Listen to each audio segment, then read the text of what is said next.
안녕하세요. 10년이 넘게 결혼한 40대 자영업자입니다. 제 상황을 좀 더 설명하자면 직장 생활을 20년 정도 다니다가 최근에 자영업을 시작하게 되었습니다. 그리고 10살이나 어린 아내가 있습니다. 회사를 그만두면서 제 고향으로 내려와 과일 장사를 하기 시작했습니다. 처가도 학교도 사회생활도 전부 서울에서 했던 아내에게는 힘든 결정이었습니다. 그렇게 믿고 제 결정을 응원해준 아내에게 너무 고마웠습니다. 처음 하는 장사는 정말 쉽지 않았습니다. 게다가 과일이라는 것이 싸다고 물량을 너무 많이 받으면 버리는 것이 이었고 적게 받아서 단가가 올라가면 다른 곳보다 비싸다며 고객들의 불만이 생겼습니다. 또한 좋고 일정한 과일을 공급받는 것 좀 쉽지 않았습니다. 몇 달이 지나면서 나름의 시행착오를 겪으며 노하우를 쌓아가고 있었습니다. 어느 정도 적응이 되면서부터 직장 생활과 다르게 정해진 시간에 퇴근도 가능해졌습니다. 그렇게 시간의 여유, 경제 여유가 생기기 시작했습니다. 서울에서 회사 다닐 때는 야근에 회식에 맨날 늦게 들어오고 주말에는 잠자기 덮었습니다. 하지만 이제는 평일에 여유롭게 근교로 바람을 쐬러 가거나 퇴근하고 나서 아내와 영화나 데이트도 하고 있습니다. 그리고 가끔은 고향 친구들과 마음 편히 만날 수 있다는 것이 좋았습니다. 그렇게 바뀐 삶에 적응하고 만족해하면서 살아가고 있다고 착각하고 있었습니다. 하지만 아내는 그렇지 않았던 것 같습니다. 전업주부로 지내다가 제 고향으로 내려와 과일 장사를 같이 하다 보니 손도 몸도 피부도 상하고 모르는 사람을 상대하며 몇백억 때문에 싸울 일도 있었나 봅니다. 또한 SNS에서 보는 아직 싱글 친구들의 모습을 보면서 부러웠던 것 같습니다. 게다가 여기엔 아는 지인도 없고 제 친구들 와이프라 나이차가 걸리기도 합니다. 원하는 취미생활을 만들어주고 싶어서 같이 찾아보고 노력도 했지만 쉽지 않았습니다. 그래서 한 달에 한 번 2박 3일 같이 가서 놀다 오는 것으로 찾기로 했습니다. 한동안 같이 올라갔지만 과일 장사가 특별한 이유 없이 2박 3일 쉰다는 것이 쉽지 않았습니다. 과일 재고 관리도 문제였고 매출에도 영향을 미쳤습니다. 그래서 결국 혼자만 처갓집으로 놀다 오는 것으로 하였습니다. 처갓집에 있으니 심했는지 친구들을 만나러 다 보냈습니다. 신나게 놀라고 용돈도 좋았습니다. 아내가 확실히 처갓집을 다녀오기 시작한 후부터는 생기도 돌고 잘 웃었습니다. 혼자만 다녀오는 게 미안하긴 했지만 생각도 무시할 수 없기에 어쩔 수 없었습니다. 그리고 처갓집을 다녀오면 체력적으로 많이 피곤한 것도 사실이었습니다. 그래서 아내 혼자서 다니기 시작했습니다.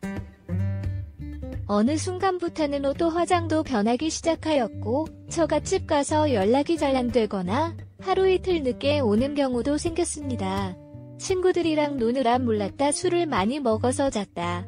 장관님 도와주느라 며칠 늦게 온다영 하기에 저 때는 진짜 그런 줄 알았습니다. 하지만 이유 없는 짜증은 점점 더 심해졌고 잠자리에 거부도 하기 시작했습니다.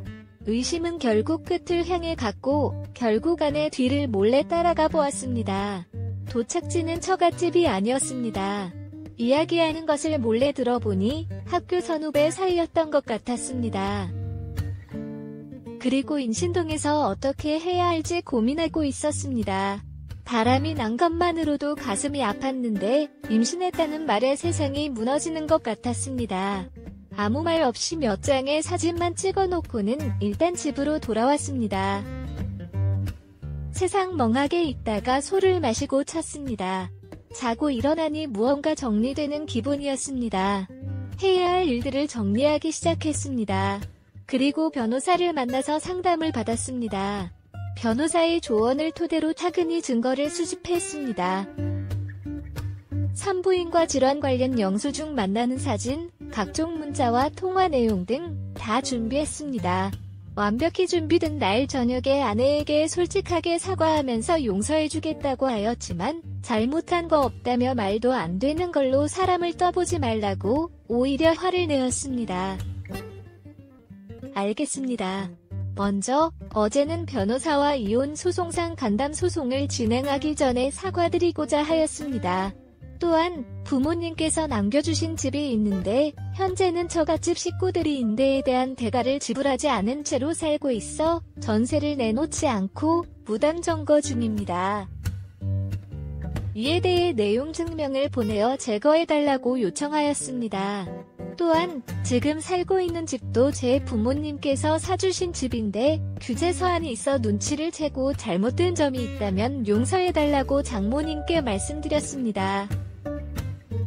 어떤 일이 있더라도 용서를 구할 기회를 주어야 한다고 생각합니다. 하지만 제가 그런 기회를 제공했음에도 불구하고 거절하였으며 오히려 창피한 상황을 만들었다고 하였습니다. 이에 대해 저는 용서할 마음이 없으며 자식을 제 자식으로 받아줄 생각도 없습니다. 그리고 법대로 모든 것을 진행할 때 협조해달라고 요청하였습니다. 그랬더니 오히려 이제는 제게 바람의 원인이 있다며 큰 소리를 쳤습니다. 부모님이 유산과 사주신 집은 결국 부부 재산으로 분할해야 된다고 하였는데 이에 대해 자기네들 거라며 비웃으며 나갔습니다. 이후 몇 일 지난 후 아내는 불쌍한 표정을 지으면서 용서해달라고 하루 종일 무릎을 꿇고 있었습니다. 하지만 저는 요지부동이었고 결국 경찰을 불러서 끌어내었습니다. 현재는 이혼 소송과 3건 넘는 송무를 진행 중입니다. 부모님 유산으로 받은 집은 다른 사람들이 전세로 들어와 살고 있습니다. 변호사께서는 당신의 일은 성서로 끝날 것이며 걱정하지 않아도 된다. 모든 것이 잘 해결될 것이다. 라고 말씀하셨습니다. 또한 최대한 많은 위자료를 받을 수 있도록 도와달라는 부탁을 하셨습니다. 변호사님도 그들과 많이 소통하셨기 때문에 걱정하지 않아도 된다고 하셨습니다. 제가 걱정하는 것은 오히려 그들이 빨리 문제를 해결하고 정리하지 못할까봐입니다. 제가 결혼 중인데 다른 남자의 아이를 임신한 적이 있습니다. 그럼에도 불구하고 사과 없이 뻔뻔하게 굴다가 경제적으로 압박을 받기 시작하면서 사과했는데 이 때문에 상대방이 더 실망했습니다. 오히려 처음부터 사과하지 않았다면 덜 실망했을지도 모릅니다. 마지막으로 제 이야기를 끝까지 읽어주셔서 감사합니다. 여러분도 조심하세요. 그리고 마지막 문장은 제대로 끝맺음을 하지 못한 것 같습니다. 문장의 의미가 불분명해서 수정할 수 없습니다.